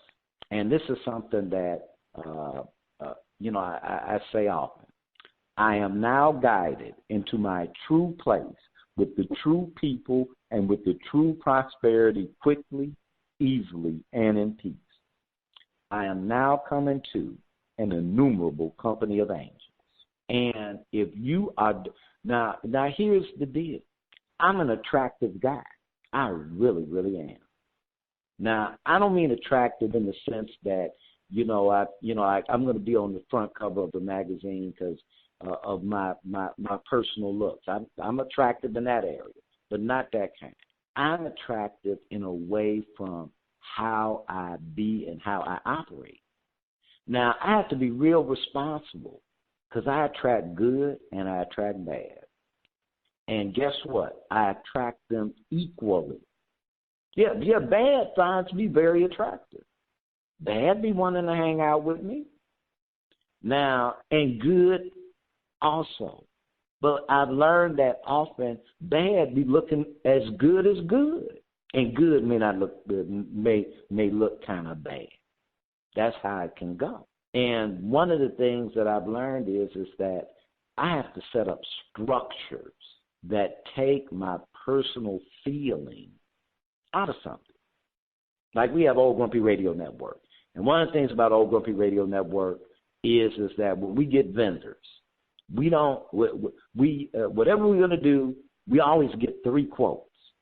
And we get those 3 quotes so that we can get the best deal. And oftentimes we learn that, wow, wait just a minute. Somebody has something new that the other ones ain't caught up with yet. So there's that aspect. Then another thing which is really great, but like I said, I don't want to skip over. You learn that you have to learn certain skills because you can't afford to pay people. And the other part is you need to know that skill, not because you may be the one, because you got to do it yourself, But if you do bring somebody on to do it, you can tell if they bullshit. That's a fact. See, if you done it yourself, and then somebody comes on, they go, well, hey, look, this is going to take 20 hours to get done. And you know that you can do it in 2 hours, you know, some bullshit to the game. Especially if you're saying, I'm bringing you in because you're supposed to be the expert. I'm the amateur. I just know enough so I can have a decent discussion. And I'm going to tell you, you will start learning that so many people have outdated skills that they blow up as they that good. And you find this other person over here that can is a dream to work with. And you look up and they go, man, you got this old raggedy equipment, you got this and that, but they kill them with what they got. Mm-hmm. Now, something else to look at is, and I'm because kind of we done went long on the segment, but you got to ask yourself: do you want a team, do you want a partnership, or do you want to be the boss? Because you're gonna get whichever one you want. So you need to decide. Because if you want a team and a partnership, it's not gonna be your way. It's gonna be. We have a practice called alignment. And alignment, when we align, we're a force of one. Alignment is not about us agreeing either. We may align, and it'll be big disagreement. But once we say we're in alignment, disagreement goes aside, and we might march forward. Empress Nakia, please take us to break. Okay. Coming up next in the next segment, the finale. Joseph Elmore's final interview with Diva Nikki, food for thought, and future wealth. Welcome back. We give it all to you on Grow Your Mind and Money, and you know it. We do it all with love. Over to Diva Nikki for the finale. Yay! All right, so here we are. Joseph, thank you again for sharing. And I have a few more questions, so let's get into it. Number one, All right. What challenges do you see lurking in the water that will try to slow you down or take you off the path from having your production company succeed beyond expectations? All right, that's twofold, okay? Number one, I think one thing that I've learned is and I spoke about it earlier, getting my personal and business credit aligned and making sure that A1 is the main thing. So I have to stay focused on that. There's a way to get your business credit to an 80. 80 is the equivalent of having an 800 personal credit score. There's a way to get it done. It's going to take me like 4 to 6 months. But when I'm finished, I will be self-sufficient. I will be able to manage my own personal funding and do the things I need to do to become great. So it might take me a minute, but if I stay on the right path, I'll be good. If I veer off that path, I always say the straightest, what is it, just the quickest way between from one place to another is a straight line. And there's always some type of fork in the road. And you'd be like, man, this is going on that fork. It looks like it's going to be shorter. And you go all the way down there and find out it's dead, and you got all the way back. So if I just stay focused on getting to where I need to go and get my business credit straight, I'll get where I need to be and don't veer off from the right. Another thing that gets in the way, and I hate to say it, is relationships. Lucky for me, I'm single now.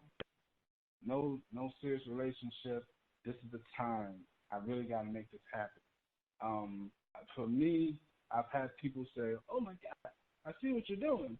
I got your back, yada, yada, yada. And then you get into a relationship, and all of a sudden they start saying, hey, my aunt's having a party over here. This is going on over here. Let's go to Disneyland. Let's do this. Let's do that. Let's do this. And next thing you know, you're not even focused on your business. and the person is not wrong. They're not wrong. They're not asking you to do anything wrong. It's just you've lost all focus on what you need to accomplish. And it's like that fork in the road. So you really have to maintain and stay focused no matter who comes into your life. You have to stay focused. And if they don't understand, then you got to make a decision. So those are the two things I know that I worry about. I got it. Please share 2 pitfalls you have seen people fall into when it comes to being consistent, which you did just kind of show one. I'll share a little bit already about people, they want to go to Disneyland. But in their actions for having their dreams and desires manifested. 2 pitfalls we have seen people fall into when it comes to being consistent in their actions for having their dreams and desires manifested. Okay. One pitfall is giving up. Before Donald Trump became Donald Trump that we know, he actually used to give some really good business advice. And one thing he said was, don't give up. He said he's seen so many people, if they would have just kept going, they were right there. And they gave up. If they would have just hung in there, they would be where they needed to be. So you have to be committed. Don't give up on your dream. And be realistic about your dream, by the way. You can't say I want to be the next Mariah Carey, and you sound like, Mariah Miller. That's not, you have to be realistic about your dreams. But if you really have it and you feel like you have it and people have, you've gotten confirmation that you really have it, if you just keep going, then you should keep going and don't give up on your dreams. And the pitfall is it's easy to give up because everyone's going to tell you to quit. They're going to tell you to quit. They're going to be like, why are you doing this? You're still doing this. It's so hard. And people will point you towards the direction of quitting, and you just can't hear it. Like, I don't hear it. People tell me stuff like that. You might as well be speaking Spanish. Chinese. I have no understanding for what you're talking about. Wow. So that's one thing. And another thing is, especially in my business, you have the wrong idea of what you want. For instance, in my business, people want fame. Fame? I know a guy who says he wants to be a director. Not a couple of them, by the way. It's not just one. Not because they want to tell stories, because that's what directors do. We tell stories. We love stories. I got this story I want to tell, and oh man, and individually, I wait till people see the way I'm going to tell the story. No, it's not because I want to tell the story. Because women like directors. Really? That's why you want to be a director? Yeah, man. Everyone, the way they see you and all this other stuff. That's what you want, really? Wow. Producers, male, female. That's their thought. It's like they want the adulation from other people. They want that, and they don't care enough about the craft. And okay, that's cool if that's what you want, but you still gotta respect the craft in order to get there. Because if you get so focused on who likes you right now, you're never gonna reach your real goal of, even that success that you want to be famous. You'll never reach it because you don't have the right commitment to it. You're in it for the wrong reason. Because if you do the work, all that other stuff is going to come. I never go to parties and stuff like that because in my business, there's always a party. So I never worry about going out to parties and this, that, or whatever. I don't smoke. I don't drink. I just try to stay focused on what I'm trying to do. And so those are pitfalls I try to do. Okay. Now, would you please share with us one practice you use daily to keep yourself in action and focus on the results? All right, check this out. I just thought about this a couple of days ago. A friend sent me a picture, and I was going to use it as my screensaver. And I was thinking screensaver, and I changed my mind. What I'm going to use as my screensaver is my goals. So every day, every time I open my computer, I see my goals, and did I accomplish that goal? How close am I to achieving that goal?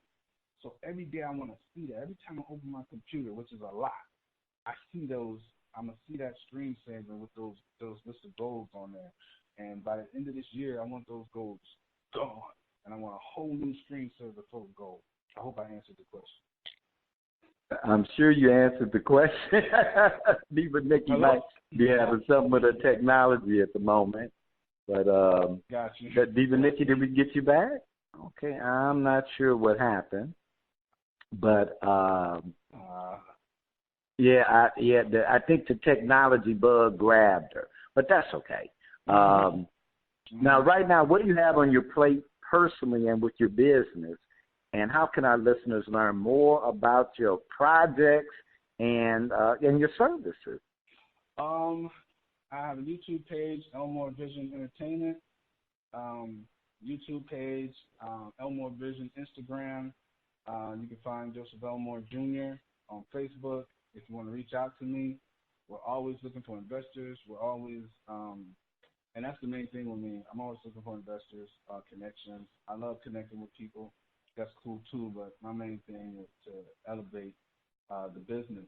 What I've got coming up, I've got 2 feature films and a short story.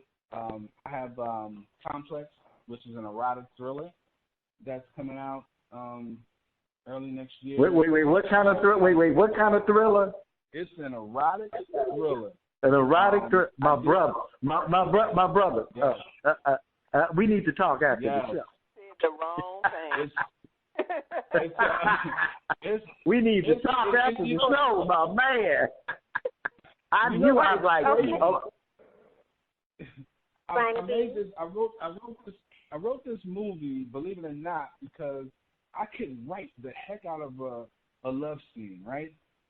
But when it comes to directing it, I get squeamish because I feel like I'm a voyeur. And instead of shooting the scene like the one supposed to shoot it, I go, okay, that's enough. Okay, cat, let's move on. And that's not what you're supposed to do.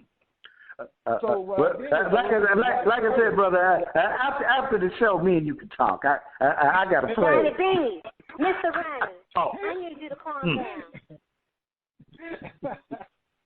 So what I did is I wrote this. I got some free. Well, I got a couple of buddies, Smith Face and Old School. We got. I'm sorry. Mr. Ronnie. Sound like you getting in trouble. I need you to calm down. You might want to calm down, like Diva Nikki said, Ronnie B, because it sounds like you about to come in the corner. Okay. Not only that, you're getting out. Listen, you're getting way out. Ronnie B. I apologize, Joseph. Wink, wink. Ronnie, thank you for sharing, Joseph.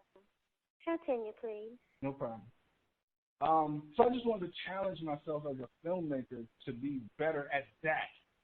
So I shot this thriller. Yes, it has nudity in it, and which is a major challenge to do that and not be gross, to be beautiful. You know what I mean? It's a challenge because nudity makes people uncomfortable. You know what I mean? So I have to do it without. It's a delicate balance you gotta, and so I believe it's made me a better filmmaker.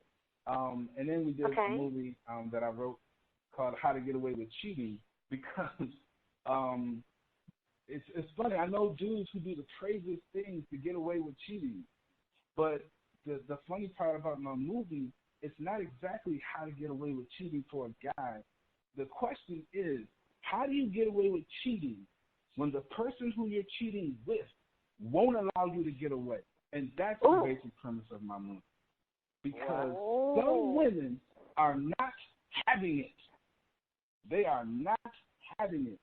So you might think you got away, but she's got a violent streak in her, and you are about to feel her wrath when she finds out that you've got a wife or a girlfriend or anything else like that.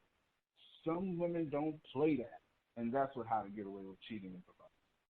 And I also did a short film called Poetic Freedom, and all of these movies are going to be released pretty soon, and we're going to do movie premieres around Houston and all of that. So anybody who wants to get with us, who wants to invest in our company, We're looking for that. We're looking to build and become better because the more money I have, the more things I can do. Like I said, I've got Hollywood connections all over the place. And I know some really, really dope actors who are ready to work right now. And I also have some really good actors around Houston.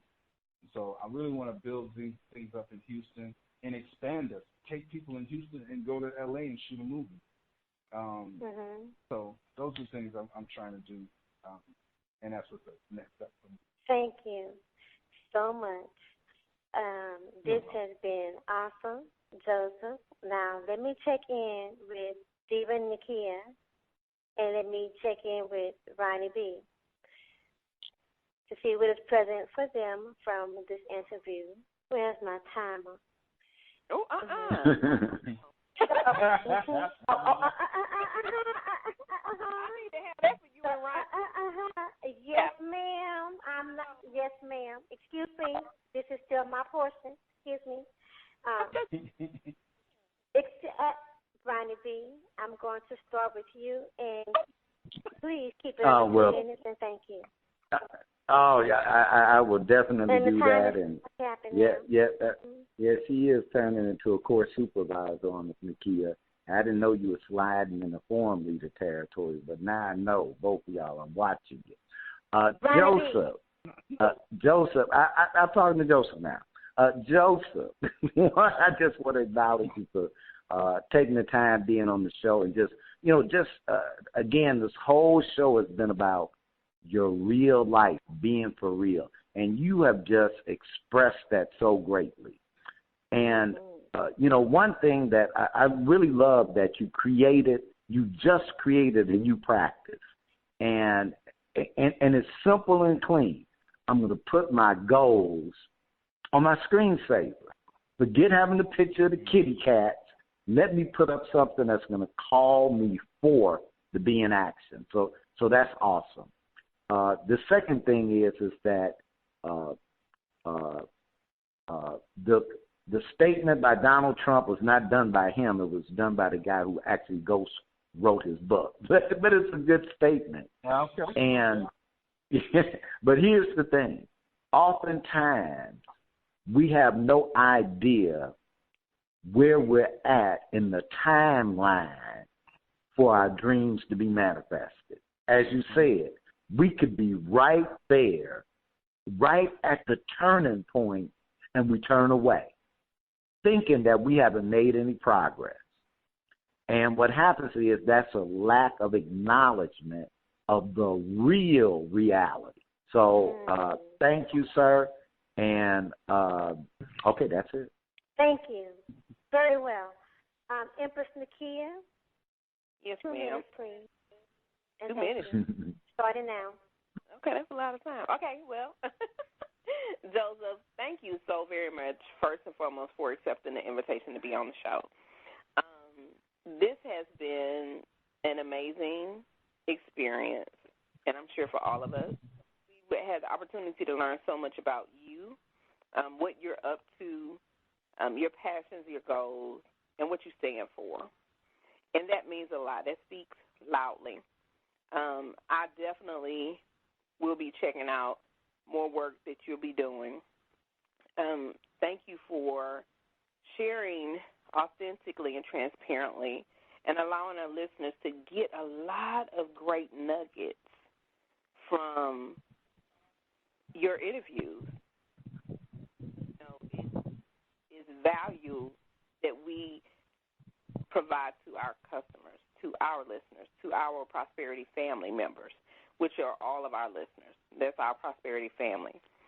And when we are able to have guests on that can really share and really give what is needed, and we never know what that is. We don't dictate nor determine what they get and how they get it.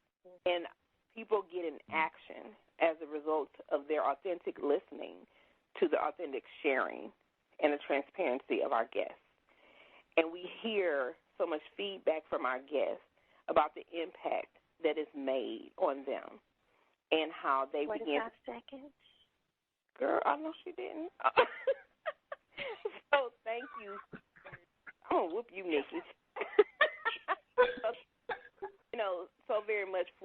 a difference for our listeners, because that's what it takes for us to be able to do what we do and to be able to continue to give back. And it makes a difference for us as well, because we do the work, the same work that our listeners do. We take the same actions. It can all look different, but it all makes a difference. So thank you for being here. Thank you for sharing. And thank you for your transparency. You're welcome. Thank you. Well, Joseph, you have done a very well job of sharing, being transparent, being inspiring, and captivating, I would say, pretty much all of us, okay? As you can see, I've had to calm the room. Now, I don't often allow people an opportunity to toot their horn or pat themselves on the back or whatever, but I'm going to say that you have certainly earned some roses, some smooches, and some petals. Okay? No fertilizer going on you today. And we've already extended past our time, so thank you for sticking around, and we would love for you to stay for the rest of the show. Thank you for your sharing, and thank you for your sharing and being on Grow Your Mind and Money. It has been wonderful, and it is now time for us to have food for thought. So let's see what special dish Mr. Ronnie has whipped up for us on Food for Thought. Oh, your lips and your prosperous mind will be smacking. Divine success. I move in the best direction for my highest outcome. I give voice to my soul's creative expression in all its forms.